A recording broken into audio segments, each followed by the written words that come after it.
आशा Shrivas, Bhavani Nagar, Pardi, Nagpur. Mobile number ये है।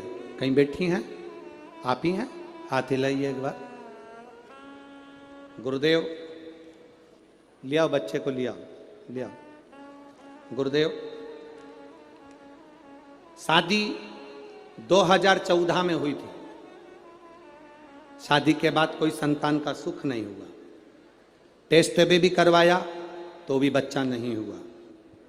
Doctor के हिसाब से संतान के सुख का कोई क्रम नहीं दिखा। सारी जगह घूम कर आए पर औलाद नहीं हुई। खूब गोदियां भरवाई पर औलाद नहीं हुई। गुरुदेव, परिवार के किसी व्यक्ति के कहने पर बाबा का पशुपति व्रत किया और बाबा के पशुपति व्रत के साथ में सफेद आंकड़े की जड़ का प्रयोग किया। बाबा ने कृपा करी। 2014 के बाद पहली बार गर्भ ठहरा। अब 14 से अंदाजा लगाओ, 23 चल रहा है। लगभग 10 वर्ष के करीब में अगर संतान का सुख हो। गुरुदेव, संतान गर्भ नहीं ठहरा। फिर सीहोर गए, बाबा कुबेरेश्वर महादेव को प्रणाम करा। वहाँ का कंकर उठा कर लिया आए, उसी को पूजन करते, बाबा से प्रार्थना करते। वापिस से सफेद आंकड़े की जड़ को हमने बदला, फिर बदला। बाबा की कृपा से गर्भ ठहर गया। डॉक्टर ने तो कहा था कि तुम्हारे गर्भ में बच्चा नहीं, कोई पत्थरी हो गई है। जांच में फिर गठान हो गई।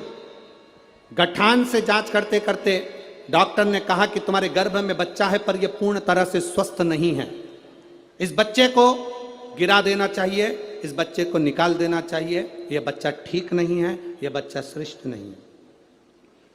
10 वर्ष के बाद जिसकी गोद भरी हो गुरुदेव, वो बच्चा कैसे गिरा दे?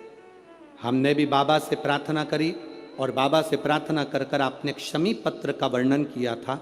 वो शमी के पत्ते को हमने बाबा को समर्पित करा।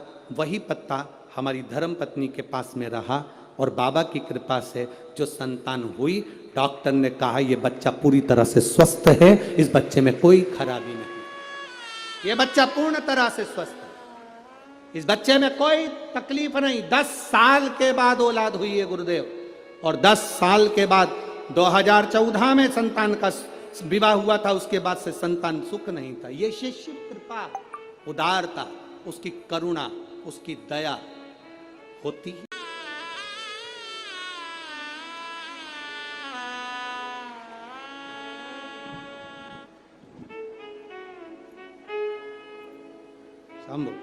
देख